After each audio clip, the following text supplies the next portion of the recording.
کیا آپ جانتے رمضان مبارک کتنا عظیم مہینہ ہے؟ جی ہاں، جسے حدیث پاک میں سید الشہور یعنی تمام مہینوں کا سردار کہا گیا، سے آسمانوں کے دروازے کھول دیے جائیں گے، پھر آخری رات تک، لاسٹ نائٹ تک وہ دروازے بند نہیں ہوں گے۔ جو اس مہینے میں ایک سجدہ کرے اسے 1500 نیکیاں لکھی جاتی ہیں اور جنت میں سرخ یاقوت کا گھر بنایا جاتا ہے۔ اللہ اکبر، سمجھ آ رہی ہے بات؟ ایک سجدے پر 1500 نیکیاں اور ایک ہی سجدے پر سرخ یاقوت کا جنت میں گھر۔ اب سوچیں جو نفل پڑھتے ہیں، جو پوری تراویح پڑھتے ہیں، ہر سجدے پر کیا کچھ حاصل کر رہے ہیں۔ انہیں سوچنا چاہیے جو تراویح میں سستی کر جاتے ہیں، نوافل میں سستی کرتے ہیں۔ دل پر چوٹ کرنے کے لیے ایک جملہ کہہ دیتا ہوں، باقی پھر آگے چلتے ہیں، کہ اگر یہ کہہ دیا جائے کہ ماہ رمضان میں جو جتنے سجدے کرے گا اسے اتنے 1000 روپے ملیں گے، پھر بتائیں کتنے سجدے کریں گے؟ اچھا جناب، جو ماہ رمضان میں پوری تراویح پڑھے گا اسے جناب کورنگی کی ایک بڑی سوسائٹی میں ایک پلاٹ دیا جائے گا، 20 رکعت پوری پڑھے، بندہ کہ 20 کے بعد کہیں گے کچھ اور بھی پڑھ لیتا ہوں، ایک پورا پلاٹ مل جائے گا ہر سجدے پر۔ کراچی میں نہیں، پاکستان کے پوش ایریا میں نہیں، جنت میں سرخ یاقوت کا گھر دیا جا رہا ہے۔ تو کتنے سجدے کرنے چاہیے رمضان میں؟ وارے نیارے ہو گئے نا، اتنا آسان، سبحان اللہ۔ اور سنو، وہ مہینہ آ رہا ہے کہ جو ماہ رمضان کا پہلا روزہ رکھتا ہے اس کے پچھلے گناہ معاف کر دیے جاتے ہیں۔ صبح سے شام تک 70,000 فرشتے اس کے لیے دعائیں مغفرت کرتے ہیں۔ آج دنیا میں پتہ ہے ہم کسی بڑے بزرگ شخصیت کو ڈھونڈ رہے ہوتے ہیں، کسی عالم دین سے پیار ہوتا ہے، کسی پیر صاحب سے محبت ہوتی ہے، بندہ کہتا ہے جا کے یار ان سے دعا کروا لوں، میرا کام ہو جائے گا۔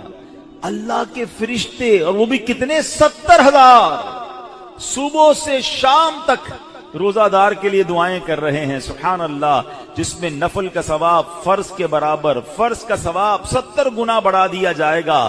رمضان مبارک کی جب پہلی رات آتی ہے، اللہ پاک اس امت کی طرف نظر رحمت فرماتا ہے، اور جس پر اللہ نظر رحمت فرمائے اسے کبھی عذاب نہ دے گا۔ اس سے کیا پتہ چل رہا ہے؟ 2-3 باتیں آ گئی ہیں کہ پہلی رات بڑی امپورٹنٹ ہے، آخری رات تو ہے ہی امپورٹنٹ، وہ بعد میں بتاؤں گا، مگر چونکہ ابھی پہلی رات آنے والی ہے نا، first night of Ramzan is very important. آپ نے سنا اس رات ہمیں یہ 2 رکعتیں پڑھنی ہیں، پھر فرمایا اس رات اللہ جس پر نظر رحمت فرمائے گا اس پر کبھی عذاب نہیں ہوگا، اور پھر کیا فرمایا کہ پہلی رات آسمانوں کے دروازے کھول دیے جاتے ہیں، سبحان اللہ۔ تو یہ خاص رات ہے، فرمایا اس مبارک مہینے میں بخشش کے پروانے بانٹے جائیں گے۔ کون سا وقت بڑا سینسیٹیو ہے؟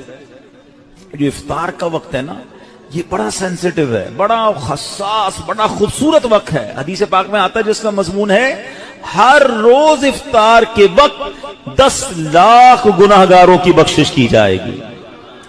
اور اس مبارک مہینے میں جب جمعہ آئے گا نا، رمضان میں جتنے جمعے ہوں گے، فرمایا تب تو وارے نیارے ہو جائیں گے، جمعرات کی مغرب سے لے کر غروب آفتاب سے جمعے کے غروب آفتاب تک، یہ جو 24 آورز ہیں، یہ جو دن رات ہے، فرمایا ہر گھڑی میں 10 لاکھ گناہگار جہنم سے آزاد کر دیے جاتے ہیں۔ اور وہ بھی کون سے؟ جن پر جہنم واجب ہو چکی تھی، گناہوں کی وجہ سے جن پر جہنم واجب ہو گئی، وہ گناہگار بخشے جائیں گے۔ اللہ اکبر۔ اب سوچو یہ رمضان کیسا مہینہ ہے، اس کی کتنی خوشی ہونی چاہیے، کتنی پریپریشن ہونی چاہیے۔ افطار کا وقت تو اتنا نازک وقت ہے کہ 10 لاکھ بخشے جا رہے ہیں۔ ہم افطار میں کس کام میں لگے رہتے ہیں؟ بھائی سموسے آگے کے نہیں آئے، پکوڑے آگے کے نہیں آئے، شربت کہاں ہے، دہی بلے کہاں ہے، فلاں چیز کہاں ہے، گھر میں ایک افراتفری مچی ہوئی ہوتی ہے۔ پلیز ٹرائی ٹو انڈرسٹینڈ، یہ افطار کا وقت مانگنے کا وقت ہے، پھر گڑانے کا وقت ہے، آنسو بہانے کا وقت ہے کہ مولا آج 10 لاکھ بخشے جا رہے ہیں، ان بخشے جانے والوں میں میرا بھی نام لکھ دے۔ کیا ہی اچھا ہو کہ باپ بھی بیٹھا ہو، ماں بھی بیٹھی ہو، بچے بھی بیٹھے ہوں اور ہاتھ اٹھے ہوئے ہوں، اور اللہ کی بارگاہ میں التجائے ہوں، اے اللہ ہمارا گھرانہ تیرے دربار میں حاضر ہے، اے اللہ افطار کا وقت ہے، 10 لاکھ بخشے جائیں گے، اس بخشے جانے والوں میں ہماری فیملی کا، ہمارے گھر بار کا نام لکھ دے۔ تو اے میرے اسلامی بھائیوں، پردے میں جو مجھے انٹرنیٹ پر اسلامی بہنیں سن رہی ہیں، بعد میں سنیں، کچھ ایسا انتظام گھر میں کریں کہ 10 15 20 منٹ پہلے اب سارے کاموں سے فارغ ہو جائیں، اب دعاؤں میں گزاریں، افطار کا وقت افطار سے پہلے بھی دعا کریں، مگر جو خاص مقبولیت کی گھڑیاں ہیں وہ عین افطار کے بعد ہیں۔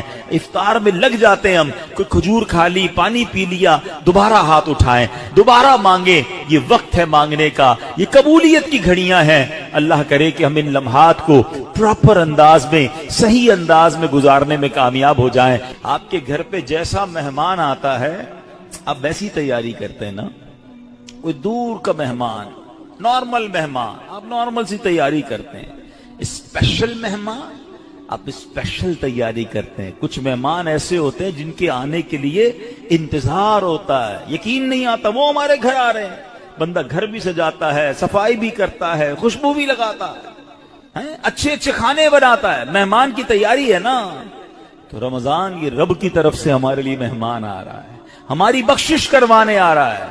ہمیں اپنے آپ کو سجانا ہے، اپنے کردار کو سجانا ہے، اپنی صحت کا بھی اس لیے خیال رکھو کہ میں اب ایسے الٹے سیدھے کھانے نہ کھاؤں رمضان سے پہلے۔ پتہ ہے جس کی شادی ہونے والی ہوتی ہے تو دولہے کو لوگ کہتے ہیں بھائی ذرا خیال رکھنا، شادی والے دن ہی بیمار مت ہو جانا، ایک ہفتہ پہلے سے احتیاط کرواتے ہیں، زیادہ سفر نہیں کرواتے، زیادہ تھکن والا کام نہیں کرواتے۔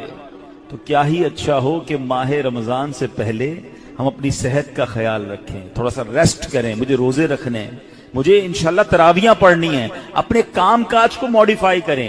آپ بہت بیزی رہتے ہیں کاروبار میں، نوکری میں، تو کوشش کریں کہ کوئی ایسی ترتیب بنائے کہ میرا کچھ کام کم ہو جائے تاکہ میں روزے رکھ سکوں، میں عبادت کر سکوں۔ ساری زندگی پڑی ہے کام کرنے کے لیے، لیکن عجیب بات پتہ ہے کیا ہے، اس وقت 2 قسم کی تیاریاں ہو رہی ہیں۔ ہوں گے کچھ نیک لوگ جو انشاءاللہ عبادت کی تیاریاں، تلاوت کی تیاریاں، خوب روزے، تراویح اور اس کے بارے میں سوچ رہے ہوں گے، مگر کچھ لوگ وہ ہیں جو اس وقت اسٹاک جمع کر رہے ہوں گے، کاروبار کیسے چمکانا ہے، کون سی آئٹم کا ریٹ بڑھ جائے گا، وہ کاروباری لوگ پیسے کمانے کی تیاری کر رہے ہوں گے۔ کچھ گھر والے وہ ہوں گے جو یہ سوچ رہے ہوں گے بھئی رمضان میں پکانا کیا ہے، کھانا کیا ہے، کون سی آئٹم لینی ہے۔ رمضان کھانے پینے کے لیے نہیں آتا۔ اچھا ویسے بڑی عجیب بات ہے، ذرا سوچیں آپ کہ ماہ رمضان میں ہم روزے رکھتے ہیں، لاجیکلی تو سمجھ یہ آتا ہے کہ ہمارا وزن ٹھیک تھوڑا کم ہو جانا چاہیے، ہم تھوڑے سمارٹ ہو جائیں، مگر کئی لوگ وہ ہیں جن کا رمضان میں وزن بڑھ جاتا ہے۔ کیوں بھائی؟ اس لیے کہ سحری میں زیادہ کھاتے ہیں، پورا دن روزہ رکھنا ہے، رات زیادہ اس لیے کھاتے ہیں کہ پورا دن روزہ رکھا تھا، پھر 2 بار اور کھاتے ہیں کہ کل پھر روزہ رکھنا ہے۔ تو عام دنوں میں 2 بار کھاتے ہیں، رمضان میں 4-5 بار کھاتے ہیں، اور وہ کھاتے ہیں جو نہیں کھانا چاہیے۔ پورا سال جو چیز نہیں کھاتے وہ رمضان میں کھاتے ہیں، پھر موٹے ہو جاتے ہیں، طبیعت خراب ہو جاتی ہے، گلے خراب ہو جاتے ہیں۔ نہیں، ماہ رمضان تو کم کھانے کا مہینہ ہے، فریش ہونے کا مہینہ ہے۔ لیکن ہمارے یہاں تو فیسٹیول، اگر میں کہوں کسی کو کہ کسی غیر مسلم کو اگر رمضان میں دورہ کرا دیا جائے پاکستان کے مختلف شہروں کا اور کہیں بتاؤ کیا آپ نے دیکھا، تو کہے گا لگتا ہے مسلمانوں کا کوئی کھانے پینے کا تہوار آ رہا ہے، کہ میں جس مٹھائی کی دکان پہ گیا وہ رش تھا، جس پکوڑے کی دکان پہ گیا وہ لائنیں لگی ہوئی تھی افطار سے پہلے، اور بورڈ لگے ہوئے تھے سحری آفر، افطار آفر۔ تو لگتا ہے مسلمانوں کا کوئی کھانے پینے کا سالانہ تہوار آتا ہے۔ کتنی عجیب بات ہے یار، جس مہینے میں پورا دن کھانے پینے سے رکنا ہے، اس مہینے میں سارا دن رات کھانے پینے کی باتیں ہو رہی ہوتی ہیں۔ مجھے بتائیں نا، ہم دوست آپس میں ملتے ہیں کیا بات کرتے ہیں؟ یار سناؤ آج سحری کہاں کرنی ہے؟ اچھا بھائی افطار کہاں کرنا ہے؟ رات کدھر چلنا ہے کھانے کے لیے؟ ارے بھائی یہ بات کون کرے گا؟ تراویح کدھر پڑھنی ہے آج؟ تلاوت کدھر کرنی ہے؟ تہجد کہاں پڑھنی ہے؟ علم دین کی محفل کدھر سجی ہوئی ہے؟ ذکر و اذکار میں آج بیٹھ کے کدھر کرنا ہے؟ آج مل کے اللہ کی بارگاہ میں گر گڑا کر دعائیں کہاں کرنی؟ یہ گفتگو کیوں نہیں ہوتی؟ ماہ رمضان تو نیکیوں کا اجر بڑھا دیا گیا، مگر دماغ میں ایک ہی بات گھوم رہی ہوتی ہے، یا دوسری آج کل کھیل کود شروع ہو گیا رمضان میں۔ ایسا نہ کریں۔ ماہ رمضان کے کیسے کیسے فضائل ہیں ذرا سنیے گا۔ معراج شریف کی روایات میں ہے، معراج کے دولہ مکی مدنی مصطفیٰ صلی اللہ تعالی علیہ وسلم نے سدرۃ المنتہا کے قریب ایک فرشتہ دیکھا۔ آپ فرماتے لم ار مثلہ، لم ارا مثلہ، یعنی ایسا نرالا فرشتہ میں نے کبھی نہیں دیکھا. نبی پاک فرما رہے ہیں. تو آپ فرماتے ہیں کہ میں نے ایسا نرالا فرشتہ تو کبھی نہیں دیکھا تھا. یہ جب تسبیح کرتا تھا تو اس کی ایسی خوبصورت آواز تھی کہ اس آواز سے عرش بھی جھوم اٹھتا تھا. میں نے جبرائیل سے پوچھا ایو خلقی ھذا، اے جبرائیل یہ کون سی مخلوق ہے؟ عرض کی حضور یہ ایک فرشتہ ہے جو حضرت آدم علیہ السلام سے 2000 سال پہلے پیدا کیا گیا تھا. میں نے پوچھا اس سے پہلے یہ کہاں تھا؟ عرض کیا اللہ پاک نے عرش کے نیچے جنت میں ایک جگہ بنائی ہے، یہ وہیں ہوتا ہے. حضور آج آپ کے دیدار کے لیے حاضر ہوا ہے. کیا شان ہے میرے آقا کی، ہر کوئی فدا ہے بن دیکھے، دیدار کا عالم کیا ہوگا. ارے فرشتہ بھی میرے آقا کے دیدار کا تمنائی ہے. جبریل امین کہتے ہیں حضور آج آپ کے دیدار کے لیے حاضر ہوا ہے. مکی مدنی سلطان صلی اللہ تعالی علیہ وسلم فرماتے ہیں کہ اب نبی پاک علیہ الصلوۃ والسلام نے اس فرشتے سے ایک بڑا کمال کا سوال کیا. ذرا سنیے گا، آپ کا ایمان تازہ ہو جائے گا. پیارے آقا علیہ الصلوۃ والسلام نے اس فرشتے کو سلام کیا تو وہ تسبیح میں مصروف تھا، اللہ پاک کی تسبیح میں مصروف تھا، اسے سلام سنائی نہ دیا. اب جبریل امین نے اسے کہا ھذا محمد صلی اللہ علیہ وسلم، یہ محبوب خدا جناب رسول اللہ صلی اللہ علیہ وسلم ہیں. جب اس نے سنا تو خوشی سے اپنے 2 سبز پر پھیلائے. یہ اتنے بڑے پر تھے جنہوں نے آسمانوں اور زمین کو گھیر لیا. اب اس نے مجھے نبی پاک فرماتے مجھ سے گلے ملنے کی سعادت حاصل کی، ادب سے بوسہ بھی دیا. پھر عرض کی یا رسول اللہ صلی اللہ تعالی علیہ وسلم آپ کے لیے گڈ نیوز ہے، آپ کے لیے خوشخبری ہے کہ اللہ پاک نے آپ کی ماہ رمضان کے صدقے آپ کی امت کی بخشش فرما دی. اس فرشتے نے نبی پاک کو خوشخبری عرض کی کہ حضور آپ کی امت کو اللہ نے ماہ رمضان کے صدقے بخش دیا ہے. سبحان اللہ. نبی ہاشمی صلی اللہ علیہ وسلم مزید فرماتے ہیں اس فرشتے کے سامنے 2 صندوق رکھے ہوئے تھے جن پر ہزاروں تالے لگائے ہوئے تھے. میں نے پوچھا ان صندوقوں میں کیا ہے؟ اس فرشتے نے عرض کی ان صندوقوں میں آپ کی امت کے روزہ داروں کے لیے جہنم سے آزادی کے پروانے ہیں. ہائے ہائے، ہماری آمد ہماری مغفرت کا انتظام پہلے ہی رب نے فرما دیا ہے. کاش ہم ماہ رمضان کے قدردار بن جائیں. اے گناہگاروں تمہاری سمجھ لو بات بن آئی ہے، عاصیوں کی مغفرت کا لے کر آیا ہے پیام. جھوم جاؤ مجرموں رمضان ماہ غفران ہے. بھائیوں بہنوں کرو سب نیکیوں پر نیکیاں، پڑ گئے دوزخ پہ تالے قید میں شیطان ہے. اللہ اکبر. تو اے میرے پیارے اسلامی بھائیوں یہ اس قدر مبارک مہینہ ہے کہ اللہ کریم اس مہینے میں رحمتوں اور برکتوں کے دروازے کھول دیتا ہے. اس مہینے میں مغفرتوں کے انتظام ہو گئے ہیں. اللہ کرے کہ ہم ماہ رمضان کی قدر کرنے والے بن جائیں. رب عز و جل قرآن مجید میں اس ماہ مبارک کے بارے میں فرماتا ہے. ماہ رمضان کی آپ اہمیت کا اندازہ اس بات سے بھی لگائیں کہ پورے قرآن میں صرف ایک ہی مہینے کا ذکر ہے، اور وہ مہینہ کون سا ہے؟ وہ مہینہ ماہ رمضان ہے. اللہ قرآن میں فرماتا ہے بسم اللہ الرحمن الرحیم شہر رمضان الذی انزل فیہ القرآن ھدی للناس وبینات من الھدی والفرقان فمن شہد منکم الشہر فلیصم. ترجمہ کنز العرفان. رمضان کا مہینہ ہے جس میں قرآن نازل کیا گیا، جو لوگوں کے لیے ہدایت اور رہنمائی ہے اور فیصلے کی روشن باتوں پر مشتمل ہے. تو تم میں جو کوئی یہ مہینہ پائے تو ضرور اس کے روزے رکھے. سبحان اللہ. اے میرے پیارے اسلامی بھائیوں رمضان کا مہینہ کیا خوبصورت فرمایا کہ جو اس مہینے کو پائے وہ روزے رکھے. پیارے اسلامی بھائیوں رمضان المبارک کی شان کیسی ہے. یہ مہینے جس کو بھی رمضان ملتا ہے نا اس کو گویا لاٹری لگتی ہے. میں آپ کو واقعہ سناتا ہوں، بہت امیزنگ واقعہ ہے. پیارے آقا علیہ الصلوۃ والسلام کی بارگاہ میں حضرت بہت اچھے بڑے صحابی ہیں، بلند مرتبہ صحابی ہیں، حضرت طلحہ بن عبید اللہ رضی اللہ تعالیٰ فرماتے ہیں کہ ایک مرتبہ 2 شخص نبی پاک کی بارگاہ میں ایک ساتھ آئے. دونوں نے کلمہ پڑھا، صحابی ہونے کا درجہ حاصل کر لیا، بڑے نیک اور پرہیزگار تھے، اور ان میں سے ایک عبادت اور ریاضت میں بہت زیادہ محنت کرتے تھے. جو زیادہ عبادت گزار تھے یہ ایک مرتبہ ایک غزوے میں شریک ہوئے اور شہید ہو گئے، جہاد میں گئے اور شہید ہو گئے، اور 1 سال بعد دوسرے جو صحابی تھے ان کا بھی انتقال ہو گیا. ٹھیک ہے. حضرت طلحہ فرماتے ان دونوں کے دنیا سے جانے کے بعد ایک رات میں نے خواب میں دیکھتا ہوں کہ میں جنت کے دروازے پر کھڑا ہوں، یہ دونوں صحابی رسول وہاں موجود ہیں. اتنے میں جنت کے اندر سے کوئی باہر آیا، وہ صحابی جن کا انتقال 1 سال بعد ہوا تھا انہیں لے کر جنت میں چلا گیا. تھوڑی دیر کے بعد دوبارہ وہ فرشتہ آیا اور جو صحابی 1 سال پہلے شہید ہوئے تھے ان کو بعد میں جنت میں لے کر گیا. اب بات سمجھ آ رہی ہے؟ جو شہید ہوئے زیادہ عبادت کرتے تھے وہ بعد میں جنت میں گئے، اور جو 1 سال بعد جن کا انتقال ہوا جو اتنی عبادت نہیں کرتے تھے مگر وہ جنت میں پہلے چلے گئے. اچھا کمال دیکھو صحابہ کرام علیہ رضوان کا کہ جو بھی خواب دیکھتے تھے، جو بھی ذہنوں میں سوال ہوتا تھا ڈائریکٹلی نبی پاک علیہ الصلوۃ والسلام کی بارگاہ میں آ جاتے. ان کے پاس کیسی نعمت موجود تھی کہ اس کا مسئلے کا حل تو نبی پاک نے کرنا ہے. کہ حضور یہ کیا ماجرا ہے؟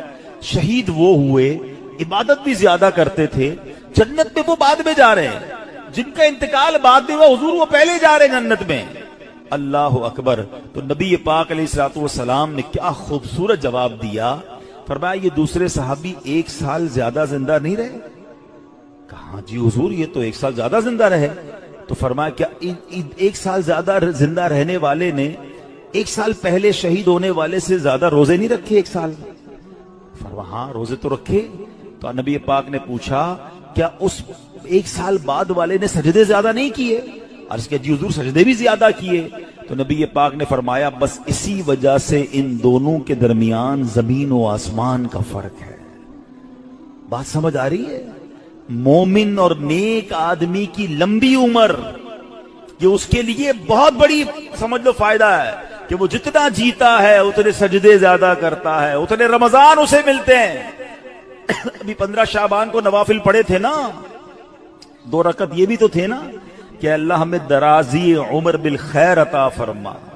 یاد رکھیے گا بندہ نیک ہو اور عمر طویل ہو تو اس کے وارے نہیں آ رہے ہیں، لیکن اگر بندہ گناہگار ہے اس کی عمر بڑی ہو جائے تو وہ تو مارا گیا نا. اس کی تو روز نماز قضا ہو رہی ہے، اس کے رمضان کے روزے بھی قضا ہو رہے ہیں، وہ روز جھوٹ بول رہا ہے وہ روز حرام کما رہا ہے، تو اس کا تو گناہوں کا میٹر جاری ہے نا. یہ لوگ بڑی عمر کی جو دعا کرتے ہیں نا بڑی اچھی نعمت ہے یہ، لیکن اللہ سے ہمیشہ یہ دعا کریں کہ مولا نیکیوں والی طویل عمر عطا فرما، عافیت والی طویل عمر عطا فرما. تو پتہ چلا کہ پھر رمضان آ رہا ہے میری بخشش کروانے. تو پتہ چلا کہ ماہ رمضان یہ ہمارے لیے بہت بڑا احسان ہے. اللہ خیر سے رمضان عطا کر دے، اس کو ضائع نہ ہونے دینا، اس کو خوب نیکیوں میں گزارنا. پچھلے گناہوں کی معافی کا ایک اور چانس دیا جا رہا ہے، مغفرت کا گویا ایک اور موقع آنے والا ہے. اللہ کرے کہ ہم اس کی قدر کرنے میں کامیاب ہو جائیں. نبی پاک کیا کرتے؟ میرے آقا جب چاند نظر آتا نا سبحان اللہ تو پیارے آقا علیہ الصلوۃ والسلام قبلے کی طرف رک کر کے یوں دعا مانگتے. ذرا دعا دیکھیے گا کون سی ہے. آقا کی دعا کیا ہوتی؟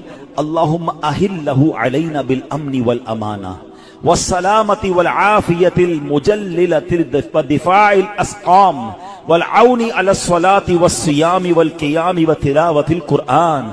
اللہم سلمنا لرمضان وسلمہ منا حتی ینقضی وقد غفرت لنا ورحمتنا وعفوت عنا.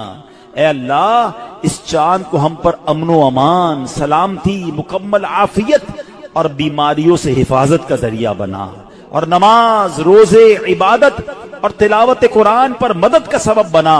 اے رب کریم ہمیں رمضان کی وجہ سے سلامتی عطا فرما، یعنی اسے ہمارے لیے سلامتی والا بنا اور اسے ہم سے سلامتی عطا فرما، یہاں تک کہ جب یہ رخصت ہو تو تیری مغفرت و رحمت اور عفو درگزر ہمارا یقینی مقدر بن چکا ہو. سبحان اللہ. تو پتا چلا رمضان مبارک کی آمد پر خوشخبریاں دینا، لوگوں کو مبارکباد دینا یہ اچھا کام ہے. انشاءاللہ اگر ہم رمضان کی آمد کی خوشی بنائیں گے اللہ کی رحمت جوش میں آئے اور کاش ہم جنت کے حقدار بن جائیں. مگر ایک احتیاط اس میں کرنی ہے، جب بھی رمضان آتا ہے نا تو ایک بڑا عجیب سا میسج وائرل ہوتا ہے. کیا وائرل ہوتا ہے؟ حدیث پاک میں ہے کہ جس نے سب سے پہلے آمد رمضان کی مبارک دی اس کے لیے جنت واجب ہو جاتی ہے.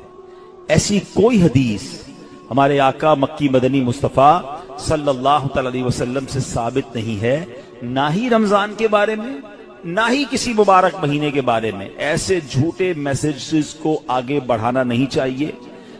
جو بھی آپ کو میسج بھیجے اس کو محبت کے ساتھ سمجھائیں کہ ایسی کوئی حدیث نہیں ہے. حدیث پاک ذرا غور سے سن لیں. جو ہر میسج آگے فارورڈ کر دیتے ہیں نا، پہلے چیک تو کریں یہ حدیث ہے بھی کہ نہیں. ہم کہیں جھوٹی حدیث یا جھوٹی بات پھیلانے کا سبب تو نہیں بن رہے. حدیث پاک سنیے گا، من کذب علی متعمدا فلیتبوأ مقعدہ من النار.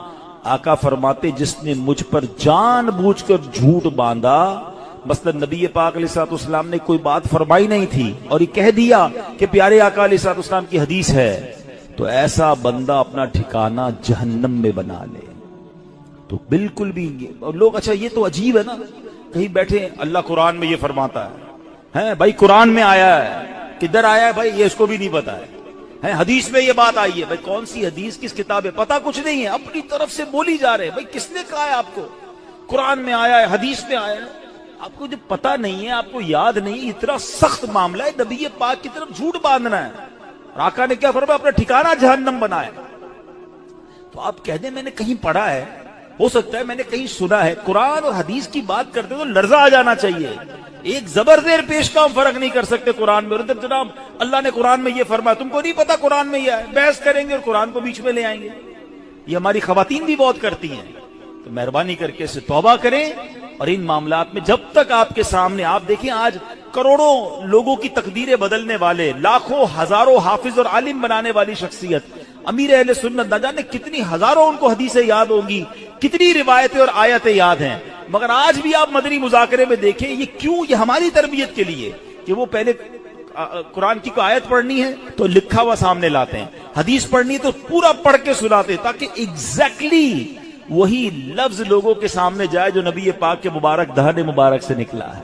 میارے آقا علیہ الصلوۃ والسلام کا ہر وہ لفظ جو نبی پاک کی زبان اقدس سے نکلا ہے، وہ چونکہ چنانچہ جیسا کہ کر کے نہیں، ایگزیکٹلی وہ بیان کرنے کی کوشش کرتے ہیں. اور یہ تربیت ہے دنیا بھر کے دعوت اسلامی والوں، بلکہ میں کہتا ہوں ساری دنیا کے مسلمانوں کے لیے، کہ بات کس کی کر رہے ہو یار؟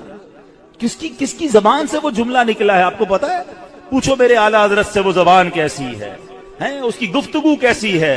میرے رضا کہتے ہیں وہ دہن جس کی ہر بات وحی خدا، وہ دہن جس کی ہر بات وحی خدا، چشمہ علم و حکمت پہ لاکھوں سلام، وہ زبان جس کو سب کن کی کنجی کہیں، اس کی نافذ حکومت پہ لاکھوں سلام. تو ہماری آپ کی جرت نہیں ہونی چاہیے کہ حدیث میں اپنی طرف سے حاشیے لگائیں، اپنی طرف سے معاذ اللہ قرآن پاک کے بارے میں. بعض اوقات تو یہ بات ایمانیات پر آ جائے گی اگر اپنی طرف سے کوئی بات ایڈیشن کر رہا ہے، تو بڑے احتیاط کی حاجت ہے. البتہ ماہ رمضان ایک اور خوبصورت آیت سنیے گا. اس میں قرآن پاک نے جو ہم پر رمضان کے روزے فرض کیے گئے نا، اس کا ریزن بیان کیا. یعنی ہماری شریعت ہم سے چاہتی کیا ہے؟ روزے تو ہم برسوں سے رکھ رہے ہیں، بچپن سے روزے رکھ رہے ہیں، کئی ایسے یہاں ایسے ہوں گے، لیکن اس روزے سے میں حاصل کیا کرنا ہے؟ قرآن کیا فرماتا ہے سنو. اللہ قرآن میں فرماتا ہے یا ایھا الذین آمنوا کتب علیکم الصیام کما کتب علی الذین من قبلکم. اے ایمان والو تم پر روزے فرض کیے گئے جیسے تم سے پہلے لوگوں پر فرض کیے گئے تھے. مگر آگے ریزن بتایا گیا کیوں کیے گئے. لعلکم تتقون. قرآن کہتا ہے تاکہ تم پرہیزگار بن جاؤ. آج سمجھ لیں، میں اس موضوع کو تھوڑا اور مزید ڈیفائن کروں گا کہ روزے فرض ہونے کی وجہ قرآن نے کیا بیان کی. لعلکم تتقون، تاکہ تم پرہیزگاری اختیار کرو، تم پرہیزگار بن جاؤ. اس آیت کریمہ میں جو روزے کی اعلیٰ ترین حکمت اور بہت بڑا فائدہ بیان کیا گیا، ایکچولی اس میں چھپا ہوا ہے لعلکم تتقون، تاکہ تم پرہیزگار بن جاؤ. اے میرے پیارے اسلامی بھائیوں، پتا چلا کہ مبارک مہینہ ہے جس میں ہمیں تقوی حاصل کرنا ہے. آپ نے علماء کرام کا بیان سنا ہوگا. وہ بعض علماء کہتے ہیں الحمدللہ رب العالمین والعاقبۃ للمتقین. اس کا معنی پتہ ہے؟ اے ہائے، یقین کریں کبھی کبھی خطبہ ہی ہلا دیتا ہے. یہ جملہ اگر سمجھ آ جائے نا کہ تمام تعریفیں اس رب کے لیے ہیں جو عالمین کا رب ہے. والعاقبۃ للمتقین، جو آخرت ہے نا، جو بعد والی زندگی ہے، وہ ہے ہی متقین کے لیے. تو ہم کدھر جائیں گے؟ اگر ہم متقین نہیں ہیں، متقیوں میں نہیں ہیں، تو پھر ہمارا کیا بنے گا؟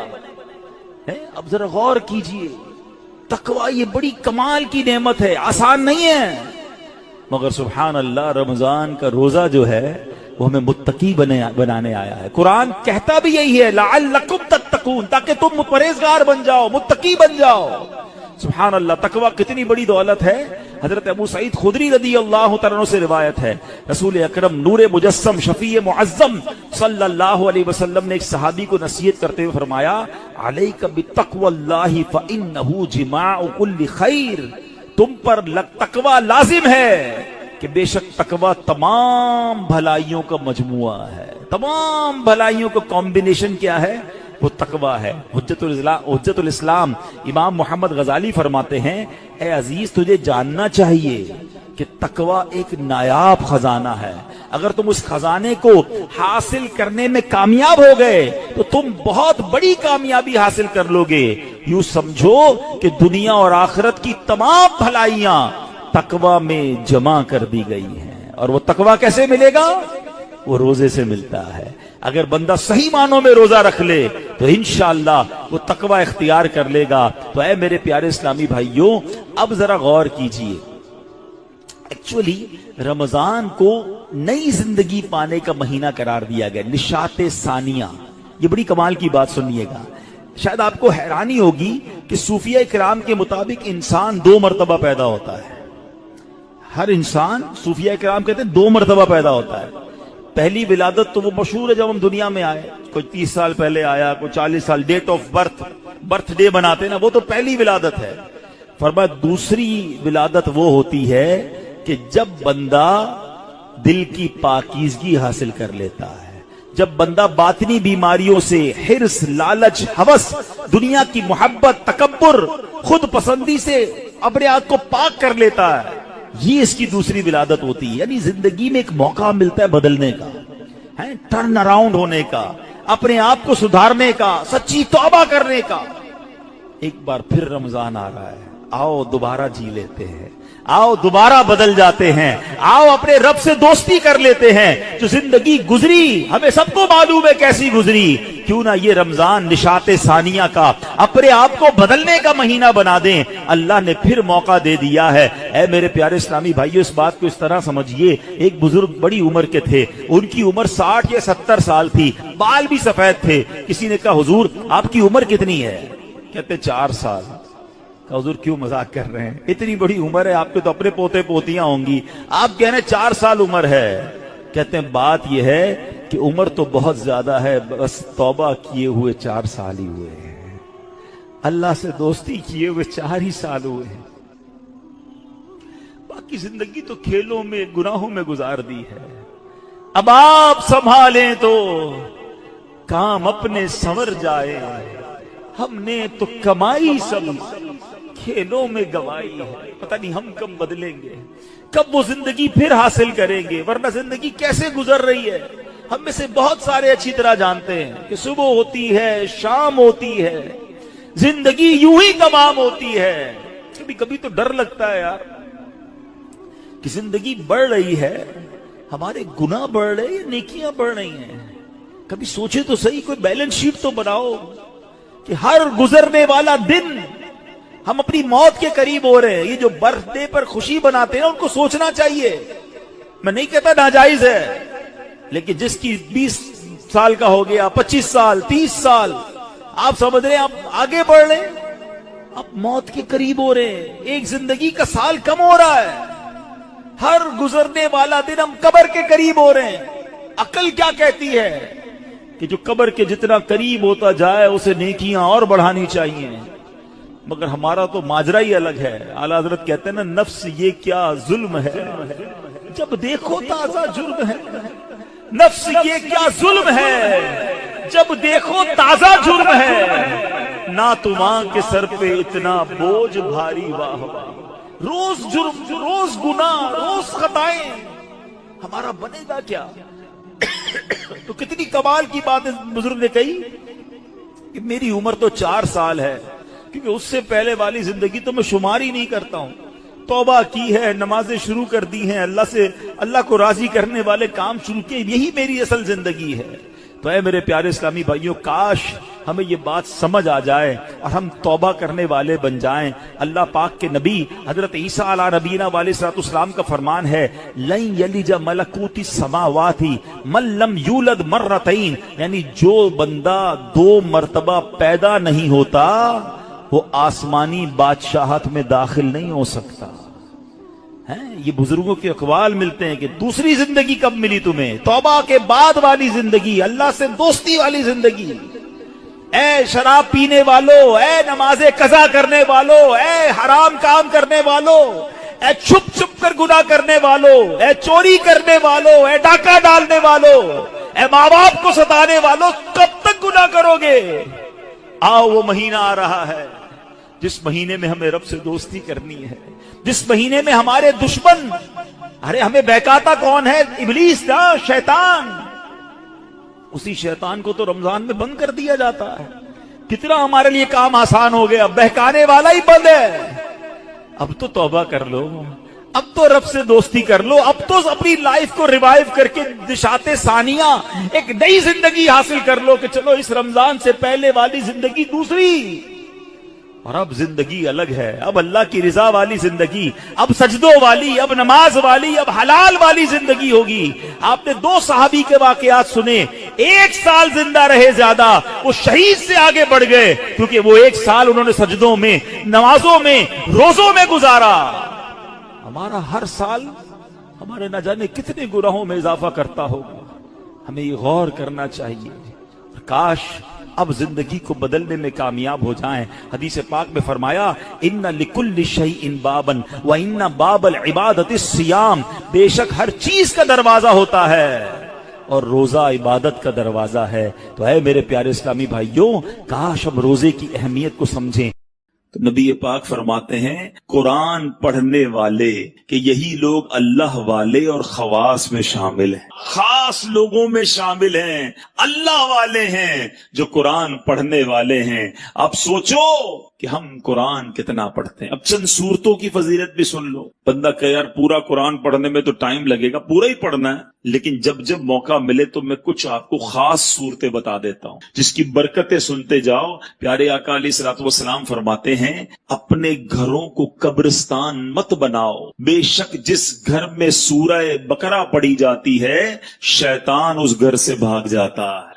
جب جب موقع 2.5 پارے ہیں، 2.25 پارے ہیں، اگر صحیح پڑھنا ہے تو 1 گھنٹے میں ہو جاتی ہے سورہ بقرہ. 1 گھنٹہ نہیں ہے. شیطان بھاگ جائے، برکتیں آ جائیں گی نا. جس گھر میں شیطان ہوگا کدھر سے برکتیں آنی ہیں؟ تو سورہ بقرہ اپنے گھر میں پڑھیں. جب مہینے میں 1 بار پڑھ لیں، روز کا آدھا پارہ پڑھیں تو 4 دن میں، 5 دن میں سورہ بقرہ ختم ہو جائے گی. پڑھنے والے تو بنے نا. سنیے سورہ کہف کی کیا فضیلت ہے. پیارے آقا علیہ الصلوۃ والسلام فرماتے ہیں، جو سورہ کہف کی پہلی 10 آیتیں یاد کر لے دجال سے محفوظ رہے گا. صرف 10 آیتیں. ایک اور جگہ نبی پاک نے فرمایا، جو سورہ کہف کی آخری 10 آیتیں یاد کر لے دجال سے محفوظ رہے گا. اور سبحان اللہ، اب جمعے کے دن سورہ کہف پڑھیں، اس کی الگ فضیلت ہے. سورہ یاسین کثرت سے پڑھا کریں. پیارے آقا فرماتے ہیں، بے شک ہر چیز کا دل ہے اور قرآن کا دل سورہ یاسین ہے. جو 1 مرتبہ سورہ یاسین پڑھے گا اس کے لیے 10 مرتبہ قرآن پڑھنے کا ثواب لکھا جائے گا. اللہ کی رحمت تو دیکھو، سورہ یاسین 12-10 منٹ میں پوری ہو جاتی ہے. 10 قرآن کا ثواب. ہم سے گھنٹوں ٹی وی دکھوا لو، ہم سے گھنٹوں فون پہ بات کروا لو، 10 منٹ سورہ یاسین کے لیے ٹائم نہیں نکل. کتنی دوری ہے قرآن سے. سوچئے سورہ دخان، یہ بھی تقریباً 3 صفوں کی سورت ہے، بہت جلدی پوری ہو جاتی ہے. فضیلت سنو، پیارے آقا علیہ الصلوۃ والسلام نے فرمایا، ترمذی کی حدیث، جو کسی رات میں سورہ دخان پڑھے گا تو صبح ہونے تک 70 70,000 فرشتے اس کے لیے دعائیں مغفرت کرتے رہے. ہم ایک امام صاحب سے دعا کرا کے بڑے خوش ہوتے ہیں، یار فلاں مولانا صاحب آئے تھے، میں نے ان سے دعا کرائی. بڑی اچھی بات ہے، بزرگوں سے کرانی چاہیے. مگر اس بندے کی خوش قسمتی کے کیا کہنے کہ 70,000 فرشتے ساری رات اس کے لیے دعا کر رہے ہیں. پڑھ لیجئے سورہ دخان، کتنی دیر لگتی ہے سورہ دخان پڑھنے میں؟ سبحان اللہ. سورہ ملک یہ مدنی انعام بھی ہے. روزانہ رات کو جو سورہ ملک پڑھتے ہیں انہیں مبارک ہو. دعوت اسلامی کے مدرسۃ المدینہ بالغان میں بھی پڑھ کر سنائی جاتی ہے. نبی پاک علیہ الصلوۃ والسلام نے فرمایا بے شک قرآن میں 30 آیتوں پر مشتمل ایک سورت ہے جو اپنے قاری کے لیے شفاعت کرتی رہے گی یہاں تک کہ اس کی مغفرت کر دی جائے گی. یہ تبارک الذی بیدہ الملک ہے. 30 آیتوں والی سورت ہے. چند منٹ لگتے ہیں. اے میرے میٹھے اسلامی بھائیوں، میں نے مختصر وقت میں آپ کو کچھ قرآن پاک کے فضائل بیان کیے ہیں، کچھ اہمیت اجاگر کرنے کی کوشش کی ہے. سورہ اخلاص کتنی مختصر سورت ہے. اللہ کی رحمت دیکھو ہم پر کتنا برسنا چاہتی ہے. پیارے آقا علیہ الصلوۃ والسلام نے فرمایا، مسلم شریف کی حدیث ہے، آقا فرماتے تم میں سے کوئی شخص رات میں تہائی قرآن کیوں نہیں پڑھتا، 1/3 قرآن کیوں نہیں پڑھتا؟ صحابہ کرام نے عرض کیا حضور کوئی شخص 1/3 قرآن، تہائی قرآن رات میں کیسے پڑھ سکتا ہے؟ نبی پاک علیہ الصلوۃ والسلام نے فرمایا قل هو اللہ احد، تہائی قرآن کے برابر ہے. گویا کوئی 3 بار سورہ اخلاص پڑھ لے پورے قرآن کا ثواب عطا. اور کمال کا وظیفہ ہے. مگر ہم غلطی یہ کرتے ہیں کہ ہم اتنے مبارک وظیفے کو کثرت سے نہیں پڑھتے. آج بہت خوبصورت ایک روایت سنانے جا رہا ہوں. نبی پاک علیہ الصلوۃ والسلام کے صحابہ، بعض صحابہ نے فرمایا کہ جس مجلس میں، جس محفل میں، جس اجتماع میں سرور کائنات صلی اللہ تعالی علیہ وسلم پر درود پاک پڑھا جاتا ہے، اس مجلس سے ایک نہایت پاکیزہ خوشبو مہکتی ہے. ہم نارملی خوشبو لگاتے وقت کیا پلان کرتے ہیں کہ ایسی خوشبو ہو کہ تھوڑا دور تک جائے. عطر والے کو کہتے ہیں نا یار ذرا لانگ لاسٹنگ دینا، ایسا عطر پرفیوم دینا جو دیر تک رہے اور دور تک مہکے. آؤ میں بتاتا ہوں درود پڑھنے والوں، جب تم درود پڑھتے ہو تو خوشبو کدھر تک جاتی ہے؟ صحابہ کہتے ہیں جب کسی مجلس میں، کسی محفل میں درود پڑھا جاتا تو اس درود کی مہک آسمانوں تک جاتی ہے، اور وہاں اللہ کے فرشتے اس خوشبو کو جب محسوس کرتے ہیں تو کہتے ہیں زمین پر کسی مجلس میں ہو نہ ہو کہیں آقا کے دیوانے جمع ہو کر نبی پاک پر درود و سلام کا نذرانہ پیش کر رہے ہیں. یعنی یہاں ہم درود پڑھیں، وہاں فرشتوں کو پتہ چل جاتا ہے کہ کہیں درود پڑھا جا رہا ہے جس کی یہ مہک ہے، اس کی یہ خوشبو ہے جو آسمانوں تک پہنچ رہی ہے. اللہ اکبر. نبی پاک علیہ الصلوۃ والسلام ایسے، ان کا ذکر اتنا مہکا، ان کی بات کرے تو خوشبو نکلے، تو خود نبی پاک علیہ الصلوۃ والسلام کی خوشبو کا عالم کیا ہوگا. میں بڑے بڑے حسین، بڑے اسپیشل لوگوں کی لوگ بات کرتے ہیں، لوگ کہتے ہیں بہت حسین ہے فلاں فلاں جناب، بڑا اس کو لوگ فالو کرتے ہیں، اس کے فینز ہیں، اس کے فالوورز ہیں. دنیا داروں کی جو محبت میں گرفتار ہیں، میں ایک سوال کرنا چاہتا ہوں، ساری دنیا میں کوئی کتنا ہی حسین کیوں نہ ہو، اس کے پسینے سے بدبو آتی ہے، ٹھیک ہے نا جناب؟ کوئی کتنا ہی طرح دار کیوں نہ ہو، ایٹیکیٹس والا کیوں نہ ہو، جو بڑا نازک کیوں نہ ہو، مگر جب وہ تھوکتا ہے تو اس کے تھوک سے لوگوں کو گھن آتی ہے. Nobody like it. کس کو تھوک اچھا لگتا ہے؟ میں سرور کائنات علیہ الصلوۃ والسلام کے مبارک چہرے کی بات نہیں کروں گا کہ اس چہرے میں تو رب نے کیسا حسن عطا فرمایا کہ مولانا حسن ادا خان صاحب لکھتے ہیں ایسا تجھے خالق نے طرح دار بنایا، ایسا تجھے خالق نے طرح دار بنایا، یوسف کو تیرا طالب دیدار بنایا.